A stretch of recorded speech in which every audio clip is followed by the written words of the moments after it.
Hello, this is Jamie. I'm here to talk about schizophrenia and its effects on the mind and being and spirit of human freedom and sort of chains that are embellished because of this terrible illness. It's said that we're driven by three main afflictive emotions, namely greed, aversion, and delusion. These factors drive us to do all sorts of nasty things, and have basically created the world, which has been sort of compounded into this little space now at this time in history. I mean, if you consider how these factors have been functioning all through our history, you'll see them be the marked expressions of those in lead. So being easy to succumb to these afflictions in our human nature, we become afflicted with them, and so the cream rises to the top, so to speak. Now, there's a reason for this, and that is because of ignorance. Now, ignorance is in Tibetan Buddhism is represented as a pig, and then through the mouth of the pig come hatred and greed and delusion, and well, just to name the three, greed and aversion and delusion. Now, greed can come in many forms. It can come as a monetary greed. In many cases, I would imagine it's a power trip greed. There's such things as spiritual greed, any kind of greed, sexual greed, things like that, where you just want more and more and more for a reason that somehow suits your ego or something. This part of you that feeds off it. If you treat it wrong, then it will grow. This is what I've encountered in my little life, and I'm fighting against. So that's greed, and then there's aversion. No, aversion is like trying to get away from something you don't like, okay, basically. And the resultant results of aversion are resentment, anger, fear, hatred, loathing, these kinds of things, irritation, irritability, and they manifest as violence in our societies, and division between races and religions and things like this is very easy the fighting over a toy between two children, is probably likely where we learn these habits, and unfortunately we're not taught responsibly enough, I think, in regard to taming these emotions and afflictions early in life, and we often take these things as inherent human nature, such as hatred. Oh, hatred's human nature, I've heard so many times. Oh, it's okay to be angry, things like this. Well, there are things that can be worked on and eliminated with practice of whatever spirituality, ethics. You could be an atheist and maintain sound ethics that prevent you from indulging in these things if you were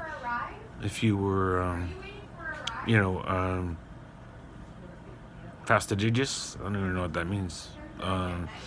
Driven to do so, and taught to do so, and practicing to do so in your own mind, in your own life. And then there's delusion, and this is where schizophrenia comes in for me to play the most disruptive part of the three afflictive emotions. Greed. I have encountered spiritual greed a bit. That's about the only greed I understand. Aversion. I'm very aversive towards voices at times, and try to lash back with resentment and things like this, and that just perpetuates a ridiculous cycle of depending on them irresponsibly, and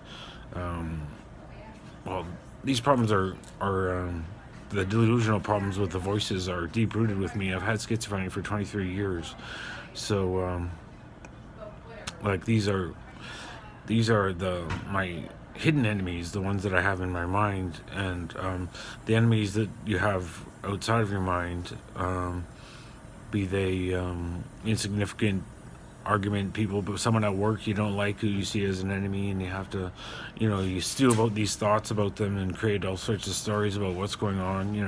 Everyone does it. I do it all the time. I'm trying to quit. Some enemies are very serious. I've got some very serious enemies that actually want to kill me. So that sort of heightens your sense and need and necessity to see through your inner enemies in your mind, the greed, the aversion, and the delusion, in order to face your outer enemies. Now, facing your outer enemies can often be done without any sort of retributive thought or action, depending on thought there, because they can only really fuel aside from physically, if they want to harm you or like spiritually destroy you or something, which happens, with vampires and certain people that are into black magic, and they exist. You can't ignore them. I'm somehow psychic, and I've drawn this sort of attention to me over the years, and didn't really mean to. I started out with good intentions, and anyways, these enemies can only really harm you by increasing your greed, aversion, or delusion, right?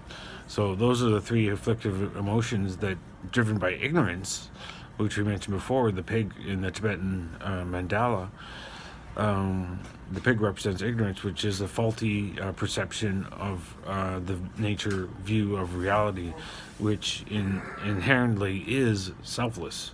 Now, this is all these factors serve to perpetuate a self that doesn't exist, and I experience it with the voices. They sort of try and validate my existence when it's not really real. That's why I fight against it so much. I keep on thinking, if I didn't have these voices, I would be able to understand the selflessness of my situation and my being a lot more easy.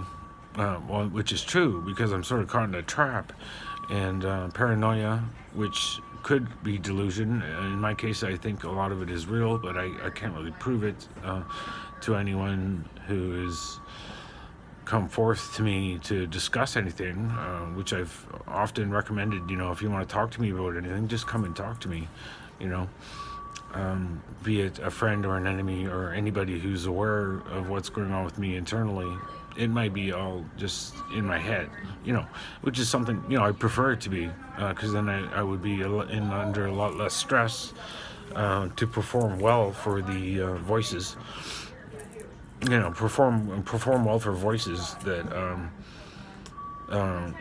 are either gods or demons or different parts of my conscience. I think they're actually demons that possess my thoughts and keep me in the cycle of fear and anger and frustration. So this is my main goal. Now, the external enemies are not so hard to forgive, except they don't stop. That's the thing. I keep on saying, look, that's enough. Let's just settle for equality, and that's not enough for them. They want it all. They want me. They want my soul, or whatever it is. So I'm forced to fight them in the meantime, as well as dealing with these delusion.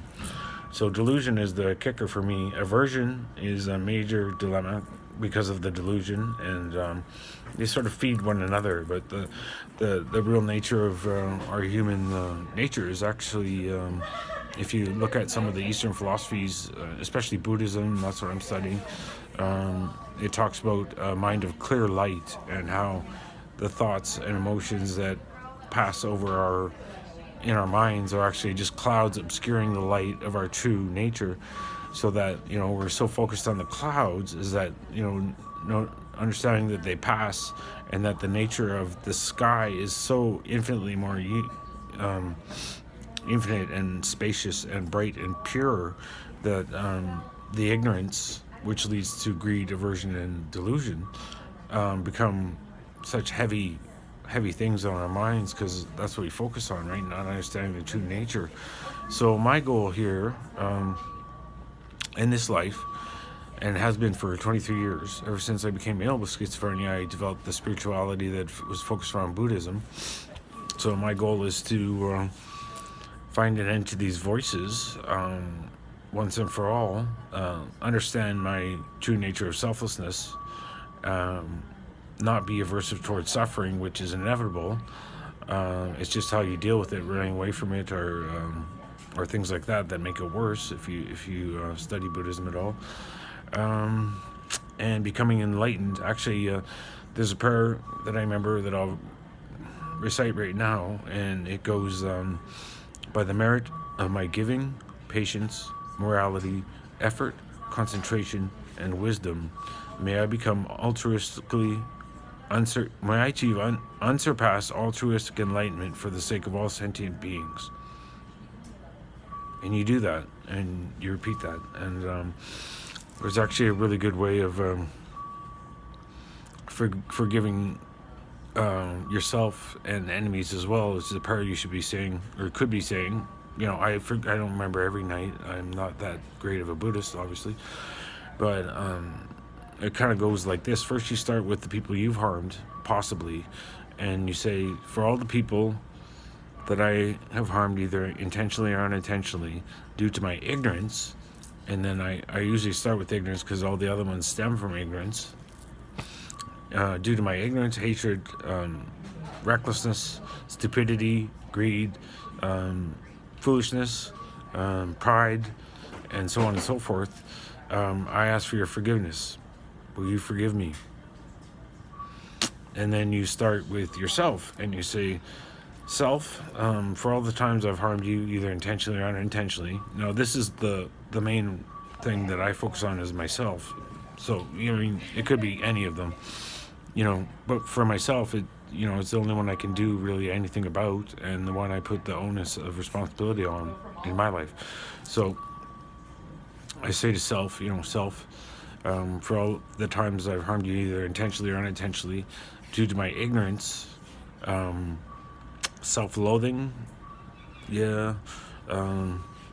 hatred, stupidity, recklessness, pride, greed, anger, sloth, indolence, I ask for your forgiveness. Self, will you forgive me? And then you go to your enemies finally, and you repeat the same mantra, and sometimes they're easy to forgive, and sometimes it's just something you have to practice. Saying things like this is, for all the people who've harmed me, or the people I love, intentionally or unintentionally, due to your ignorance, evil, recklessness, stupidity, greed, hatred, deceitfulness,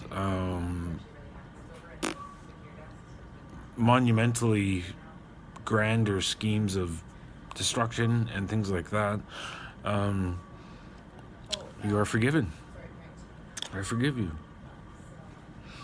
And so those are 3 prayers and 1 mantra. Those are my favorites. I have a few more, and I'll share them with you in the future on another discussion of schizophrenia, spirituality, and happiness. Thank you.